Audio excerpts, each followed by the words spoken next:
আসসালামু আলাইকুম। আমি ইহিয়া চৌধুরী। সম্মানিত প্রবাসী এবং বাংলাদেশি ভাই বোনেরা, যে যেখান থেকে আমার ভিডিওটি দেখছেন, আপনাদের প্রত্যেককে জানাই আমার হৃদয় থেকে ভালোবাসা। সম্মানিত ভিউয়ার, স্পোকেন ইংলিশের পঞ্চম ভিডিওটিতে আমরা শিখতে যাচ্ছি কিভাবে ইংরেজিতে কোনো কিছু বুঝে না থাকলে কিংবা স্পষ্টভাবে বুঝতে চাইলে কিভাবে ইংরেজিতে প্রশ্ন করবেন কিংবা বলবেন।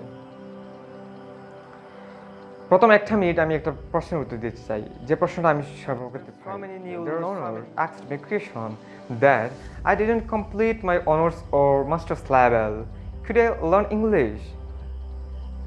অনেকে প্রশ্ন করেন, আমি তো অনার্স মাস্টার্স কমপ্লিট করি নাই, আমি কি ইংরেজি শিখতে পারবো? কিংবা আমি তো ইংলিশ মিডিয়াম স্টুডেন্ট না, আমি কি ইংরেজি শিখতে পারবো? তাদের নিকট আমার একটা প্রশ্ন, আপনি কি অনার্স মাস্টার্স কমপ্লিট করে কি আপনি বাংলা ভাষা শিখছেন?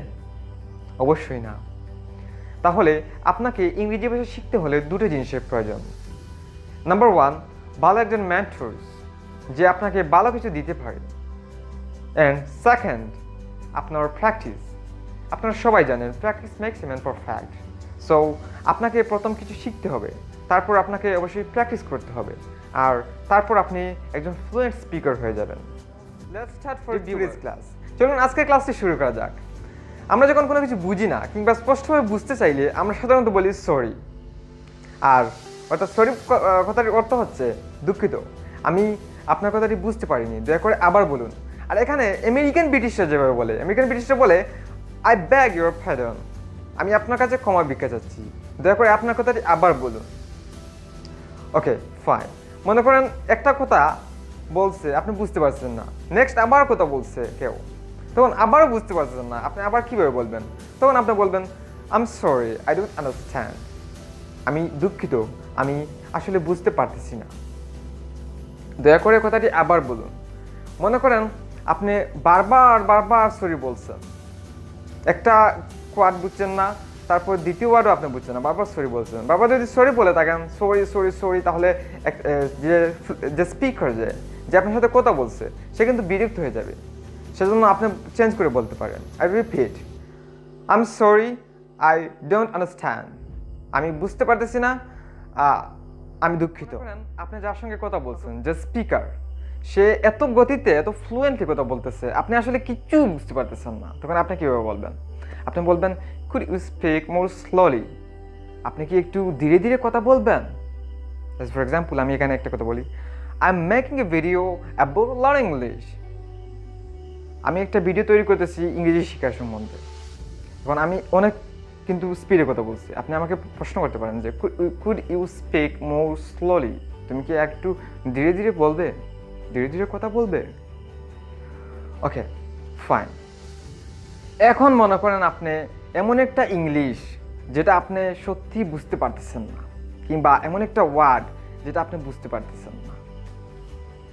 অ্যাজ ফর এক্সাম্পল, আবার উদাহরণ হিসেবে আমি বলতেছি, please give me a cup of tea, আমাকে please give me a cup of tea, এখানে আমি কাপ অফ টি বলছি, কিন্তু আসলে আপনি কাপ অফ টি বুঝতে পারতেছেন না কি, তখন আপনি বলবেন হাউ ডু ইউ স্পেল ইট, এটা তুমি কীভাবে বানান করো?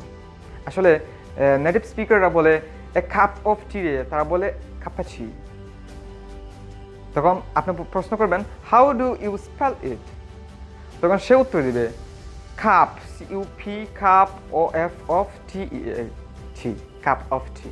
তখন আপনি নিশ্চয়ই বুঝতে পারতেছেন। সো যখন আপনি কোনো ওয়ার্ড কিংবা কোনো সেন্টেন্স বুঝতে পারতেছেন না, কিংবা কোনো ওয়ার্ড এত কঠিন যা আপনার কাছে খুব কঠিন মনে হয়েছে, আপনি আসলে রিয়েলাইজ করতে পারছেন না যে ওয়ার্ডটা কী, তখন আপনি বলবেন হাউ ডু ইউ স্পেল ইট। আসলে একটা শব্দের উচ্চারণ জানতে চাচ্ছেন, আপনি কীভাবে সেই উচ্চারণ জানার জন্য আপনি প্রশ্ন করবেন। আপনি প্রশ্ন করতে পারেন what is the pronunciation of the word, এই শব্দটির উচ্চারণ কী? কিংবা আরও ভিন্নভাবে প্রশ্ন করতে পারেন হাউ ডু ইউ প্রনাউন্স ইট, তুমি এটা কীভাবে উচ্চারণ করো? উচ্চারণ জানাটা কিন্তু অনেক প্রয়োজনীয় একটা বিষয় ইংরেজি শেখার জন্য। যেমন আমরা বাঙালিরা সাধারণত ইন্টারেস্ট বলে থাকি, একটা ওয়ার্ডের কথা আমি বলছি, ইন্টারেস্ট বলে থাকি, আর সেই ওয়ার্ডটা ব্রিটিশ কিংবা আমেরিকানরা অর্থাৎ নেটিভ স্পিকাররা বলে ইন্টারেস্ট। দেখেন কতটুকু পার্থক্য আমাদের অ্যাকসেন্টে এবং তাদের অ্যাকসেন্টে কিন্তু অনেক পার্থক্য। সো আপনি অবশ্যই জিজ্ঞেস করতে পারেন হাউ ডু ইউ প্রনাউন্স ইট, তুমি এটা কীভাবে প্রনাউন্স করো, কিংবা তুমি এটা কীভাবে উচ্চারণ করো। ওকে, তারপর মনে করেন আপনি আরেকটা ওয়ার্ডের অর্থ জানতে চাচ্ছেন, আরেকটা ওয়ার্ডের অর্থ জানতে চাচ্ছেন, আপনি এই শব্দটার অর্থ কী, তখন আপনি কীভাবে প্রশ্ন করবেন? আপনি করবেন যে what is the meaning of the word, এই শব্দটির অর্থ কী, অথবা what is the meaning of the word, এই শব্দটির অর্থ কী। ওকে, তারপর মনে করেন আপনি সেই শব্দটার অর্থ জানলেন এবং আশা করছি আপনি এরকম প্রশ্ন করতে পারবেন ইংরেজিতে।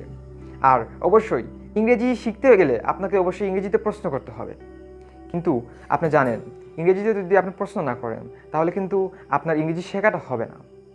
আর হ্যাঁ, আশা করছি আজকের ভিডিওটা আপনাদের ভালো লাগছে। আপনি যদি সত্যি ইংরেজি শিখতে চান তাহলে আপনাকে আমার পূর্ববর্তী এবং পরবর্তী ভিডিওগুলো আপনাকে অবশ্যই দেখতে হবে।